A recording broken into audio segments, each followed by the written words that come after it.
The American healthcare system, a complex tapestry woven with threads of dedication, skill, and compassion, is currently facing a period of profound uncertainty.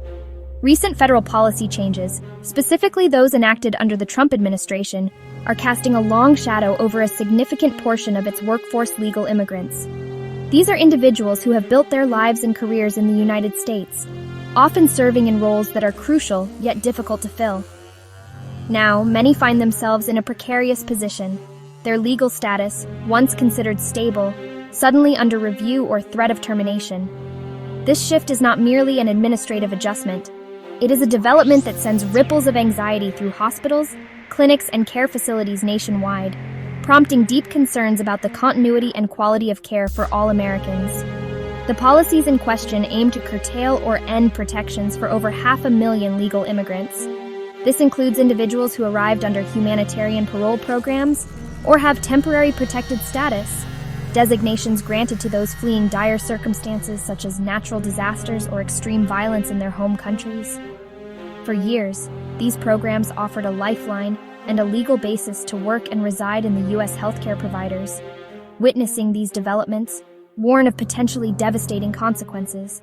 They foresee a future where vital services are compromised, not due to a lack of will, but a sudden, policy-driven depletion of essential personnel who form the backbone of daily operations in many healthcare settings.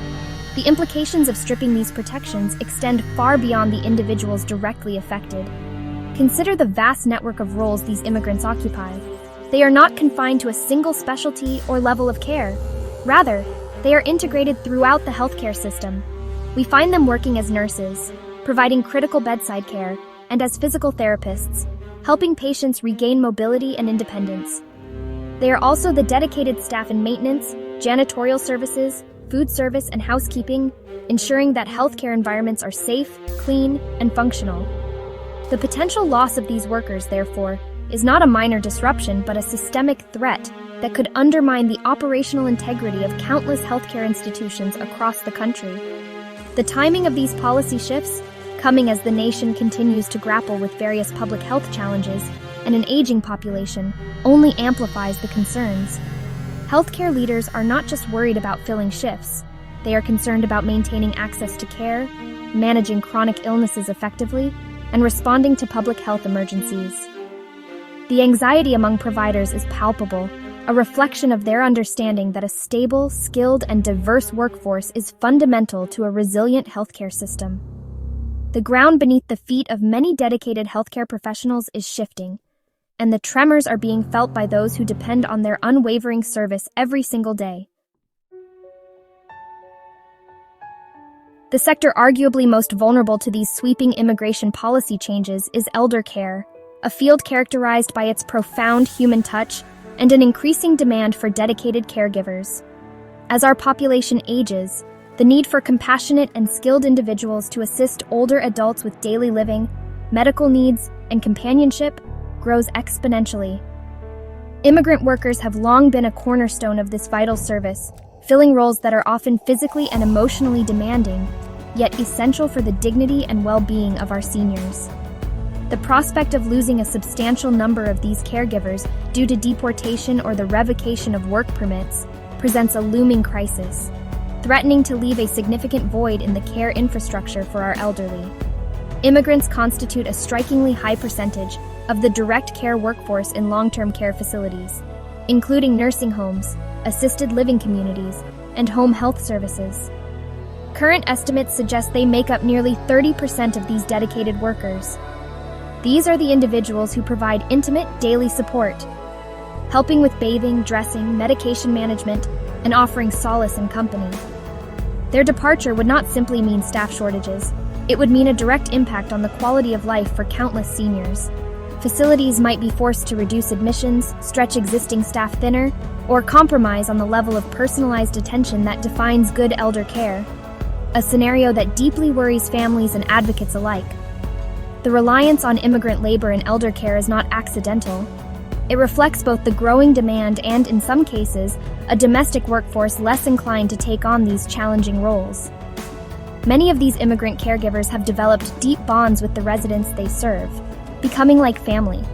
They bring cultural competencies and linguistic skills that can be invaluable in caring for a diverse elderly population.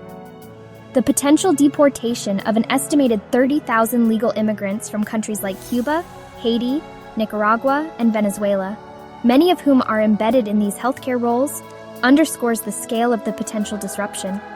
This isn't just about numbers. It's about the imminent loss of experienced, trusted hands. Rob Liebreich, CEO of Goodwin Living and Elder Care Complex, has voiced stark warnings about the consequences. He anticipates that deportations could compel facilities like his to reduce services significantly, potentially turning away new residents who desperately need care. This would not only increase costs for families and the healthcare system, but could also shift the burden of care onto untrained family members, many of whom are already juggling work and other responsibilities. The fabric of elder care, already stretched thin, risks tearing under the strain of these policy-driven workforce reductions, leaving our most vulnerable seniors in an increasingly precarious situation. The repercussions of these immigration policies extend far beyond the walls of individual healthcare facilities and the personal tragedies of deportation. They pose a significant threat to broader public health. A climate of fear, fostered by increased immigration enforcement and the potential loss of legal status, can deter immigrants, and even their U.S. citizen relatives, from seeking necessary medical care.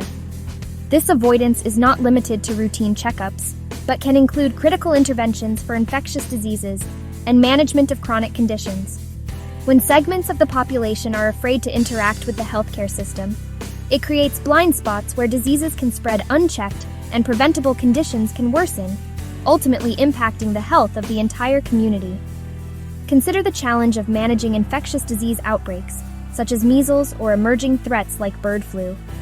Effective public health responses rely on early detection, prompt treatment, and widespread vaccination or preventive measures. If individuals are hesitant to report symptoms or seek testing due to fears of encountering immigration authorities, the window for containing an outbreak narrows considerably.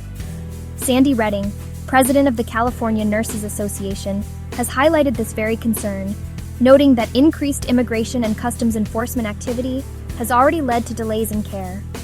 This hesitation can transform manageable health issues into severe complications and isolated cases into wider public health emergencies.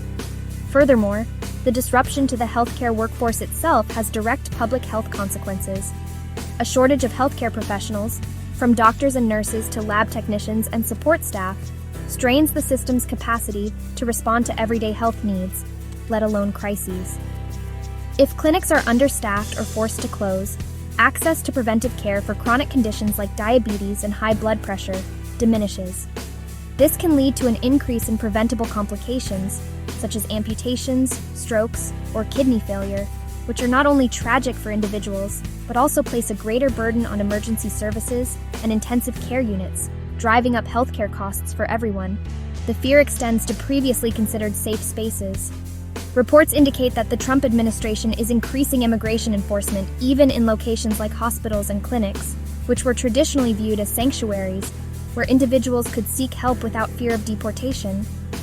This shift in enforcement strategy has a chilling effect, eroding trust between immigrant communities and healthcare providers. Local officials, like those in Minneapolis, express concern about their ability to control future measles outbreaks if public health funding is cut and immigration enforcement simultaneously intensifies.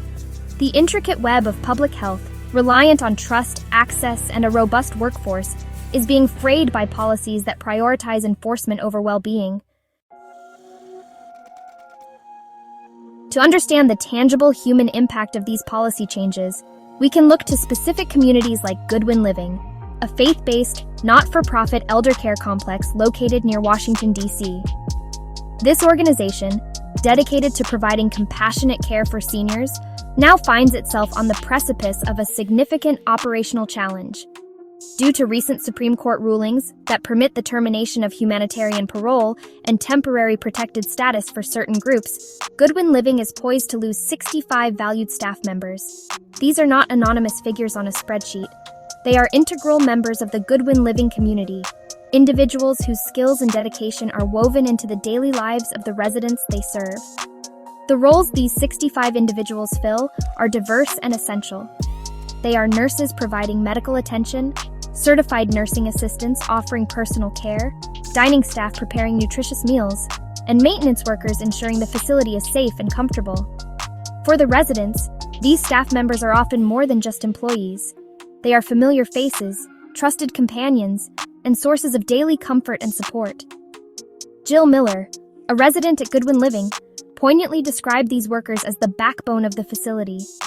Her words capture the profound sense of reliance and appreciation that residents feel towards the staff, many of whom have worked there for years, building strong relationships and becoming part of the extended Goodwin Living family. The potential loss of such a significant portion of its workforce presents Goodwin Living with a daunting array of difficult choices. Rob Liebreich, the CEO, has articulated the stark realities. They may be forced to reduce the number of residents they can care for, potentially leading to longer waiting lists for seniors in need. The quality of care could be compromised, as remaining staff are stretched thinner, trying to cover the gaps left by their departed colleagues. Costs for residents and their families could rise as the facility grapples with higher recruitment expenses, or the need to pay premium rates for temporary staff if they can even be found. The very mission of Goodwin Living to provide high-quality, person-centered care is threatened by these external policy decisions. The situation at Goodwin Living is not unique. It is a microcosm of a challenge facing hundreds of long-term care facilities across the nation. These institutions are sounding the alarm, warning that a widespread crackdown on immigrant workers will decimate their care capacity. Leading Age, an advocacy group representing nonprofit elder care providers, has formally urged the Department of Homeland Security to reconsider ending parole programs that allow many of these dedicated individuals to work legally. The story of Goodwin Living illustrates that these are not abstract policy debates, but decisions with immediate, deeply personal consequences for both the caregivers who face an uncertain future and the vulnerable elderly who depend on their unwavering care. Section 5. The indispensable workforce immigrants in American healthcare. The American healthcare system, in its current form, relies heavily on the skills, dedication, and labor of immigrants, both citizens and non-citizens.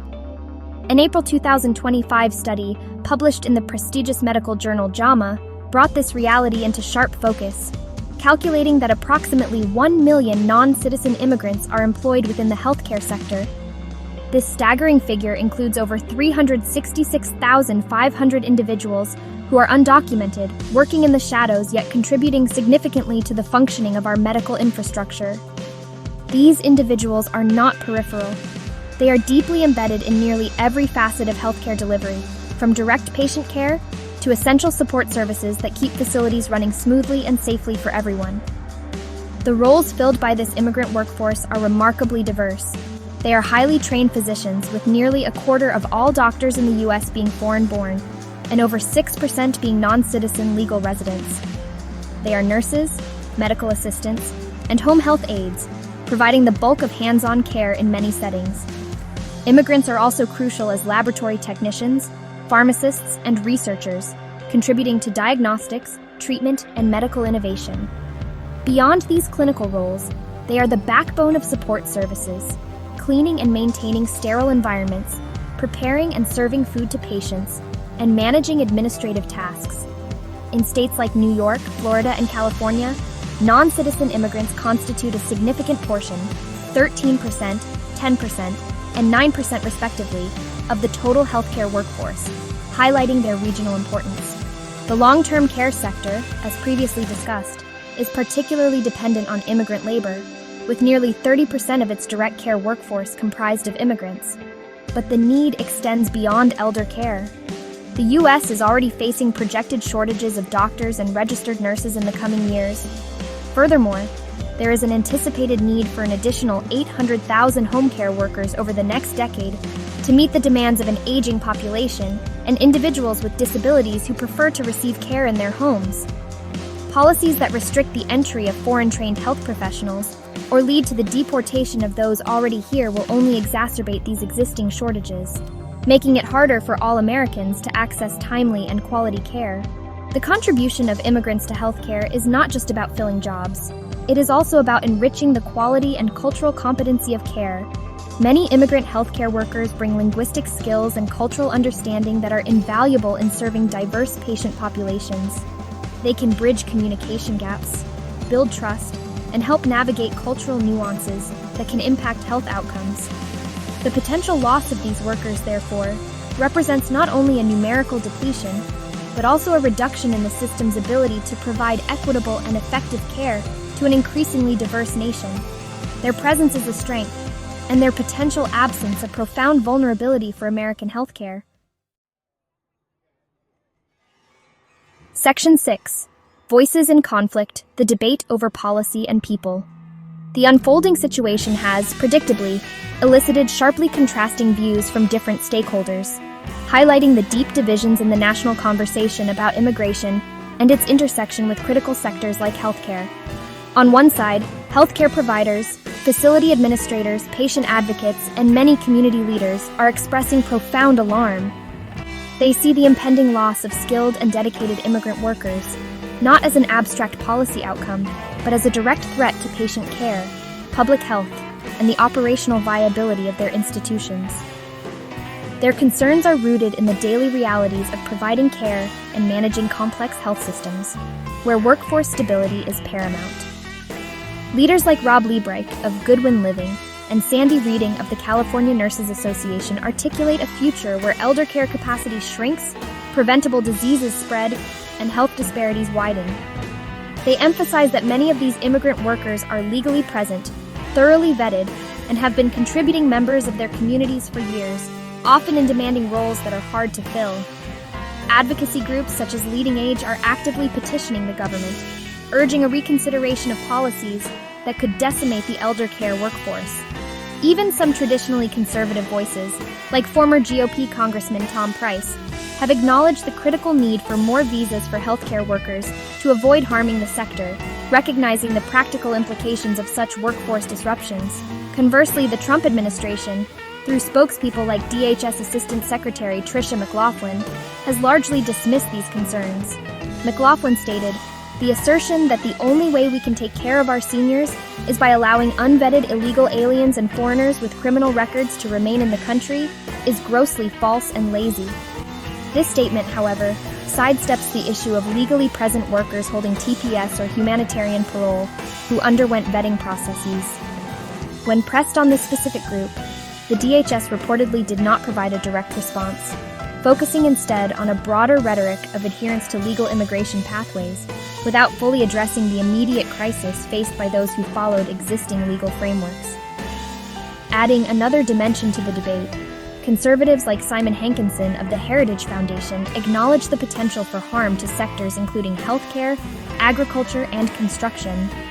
However, they argue that the previous Biden administration misused humanitarian programs and that the onus is on Congress to legislate appropriate immigration levels and skill-based criteria. This perspective shifts the blame for the current instability onto congressional inaction and past executive overreach, rather than directly addressing the immediate consequences of the current administration's policy reversals on existing legal residents. These conflicting narratives underscore the complexity of finding a path forward that balances enforcement priorities with the undeniable human and systemic needs of the healthcare sector. Section 7. A System on Edge, the Fragility of Temporary Protections. The current crisis underscores a fundamental and long-standing vulnerability within the U.S. immigration system: its heavy reliance on temporary executive actions rather than comprehensive, permanent legislative solutions. For decades, Congress has struggled and ultimately failed to enact meaningful immigration reform. This legislative paralysis has left millions of individuals, including many vital healthcare workers, dependent on programs like Deferred Action for Childhood Arrivals, DACA, Temporary Protected Status, TPS, and humanitarian parole. These programs, while offering crucial lifelines, are inherently precarious, subject to the shifting political winds and the policy priorities of successive administrations, creating a perpetual state of uncertainty for recipients and their employers. Recent Supreme Court rulings in May 2025 have highlighted this fragility. The court affirmed the Trump administration's authority to terminate humanitarian parole and TPS designations that were issued by previous presidents. These rulings directly impact approximately 500,000 immigrants who had entered and were residing in the U.S. legally, many for extended periods, building lives, families, and careers based on these authorizations. The legal battles illustrate that executive actions, while sometimes necessary to address urgent humanitarian needs or fill policy gaps, do not provide the enduring stability that individuals and the sectors relying on them, like healthcare, desperately require for long-term planning and investment. The constant threat of policy reversal creates an environment of instability, not only for the immigrants themselves, but also for the institutions that depend on their labor. Healthcare facilities, for example, invest time and resources in training and integrating these employees. The uncertainty surrounding programs like TPS means that these investments are always at risk. This makes it difficult for hospitals and care homes to plan for the future, to expand services, or even to guarantee continuity of care. The current situation, where potentially hundreds of thousands of healthcare workers face deportation, is a direct consequence of this reliance on temporary fixes rather than a coherent, congressionally mandated immigration framework.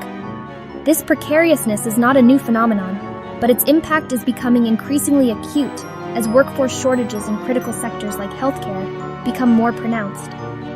The system as it stands forces individuals to live in a state of limbo and puts employers in a difficult position, caught between their need for skilled labor and the unpredictable nature of immigration policy.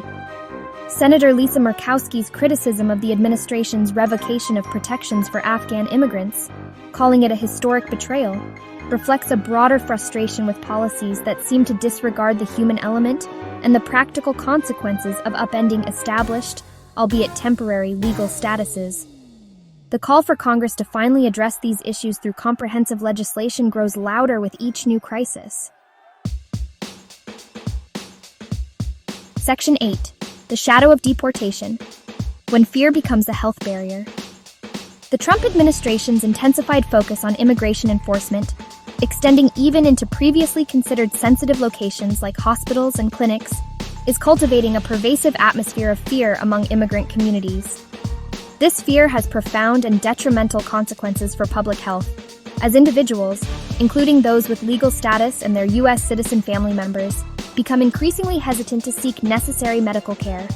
The worry about potential detention or deportation, as highlighted by a 2025 KFF survey showing a sharp rise in such anxiety since 2023, acts as a powerful deterrent, preventing people from accessing everything from routine checkups and preventive screenings to urgent treatment for acute illnesses and infectious diseases. This avoidance of healthcare services is not without severe repercussions. When individuals delay or forego medical attention for conditions like diabetes or hypertension, these manageable chronic illnesses can escalate into life-threatening emergencies, such as strokes, heart attacks, or the need for amputations. Sandy Redding of the California Nurses Association has observed these tragic outcomes firsthand, noting that delays in care directly attributable to fear have led to preventable complications. This not only results in immense personal suffering and poorer health outcomes for the individuals involved, but also places a heavier, more costly burden on the healthcare system when conditions become more complex and expensive to treat in their advanced stages. The chilling effect of heightened enforcement extends to public health efforts aimed at controlling communicable diseases. If individuals with symptoms of illnesses like measles, tuberculosis, or even seasonal influenza are afraid to visit a doctor or clinic for diagnosis and treatment, they may unknowingly contribute to the spread of these diseases within their communities. This puts everyone at risk, regardless of their immigration status. The reluctance to engage with health authorities can undermine contact tracing efforts, vaccination campaigns, and other essential public health interventions that rely on community trust and participation. The fear of deportation, therefore, becomes a silent accelerant for public health crises. Furthermore, the potential reinstatement of Trump-era public charge policies, which could penalize immigrants for using public health services, adds another layer of deterrence. A 2021 study found that such rules led many low-income immigrant families to avoid health services, and these chilling effects persisted even after the policy was formally lifted. The psychological impact of these policies is significant, fostering a deep-seated mistrust that can take years to overcome.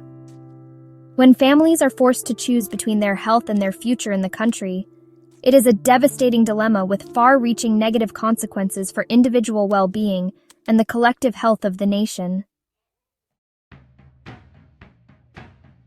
Section 9. Mending the Fabric: The Quest for Lasting Solutions. The challenges currently confronting the U.S. healthcare sector due to shifting immigration policies are not insurmountable, but they demand urgent, thoughtful, and comprehensive solutions that move beyond temporary fixes and political maneuvering. The immediate crisis, threatening to displace tens of thousands of legally present healthcare workers, particularly in vital areas like elder care and public health, serves as a stark reminder of the deep interconnections between immigration policy and the well-being of the nation.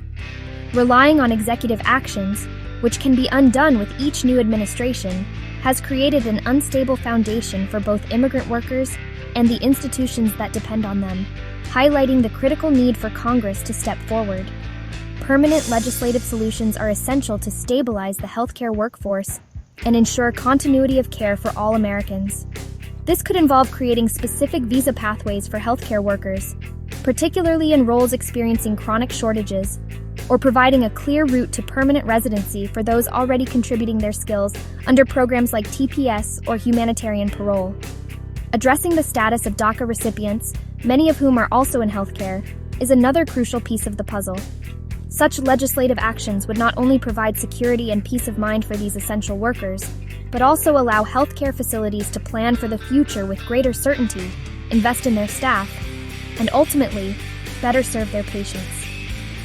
The debate also requires a more nuanced understanding from all stakeholders. While enforcement of immigration laws is a governmental prerogative, the human and societal costs of overly broad or punitive approaches must be carefully weighed, especially when they impact critical infrastructure like healthcare. Dismissing the concerns of healthcare providers as lazy, as one DHS official did, fails to acknowledge the genuine crisis unfolding in facilities nationwide.